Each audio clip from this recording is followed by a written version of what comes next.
ao Senhor por essa tarde, né, que o Senhor nos preparou, pela sua infinita misericórdia, né?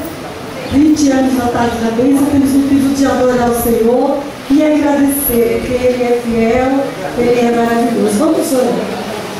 Jesus querido, Salvador amado, nós estamos aqui, Senhor, na Tua presença.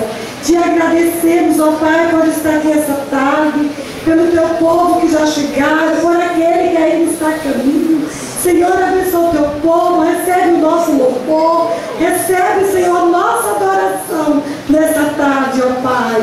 Abençoa cada vida que entrou aqui. Se alguém chegar triste, abatido, desesperado, Senhor, dá a bênção da vitória. Se tem alguém desempregado, Senhor, com o casamento atribulado, filhos, ó Pai, viciado, ó Deus, da libertação, obra de macumba, de feitiçaria, de inveja, todo o poder das trevas, Senhor, nós repreendemos agora em Teu nome. Senhor, muito obrigada por estar aqui na Tua casa.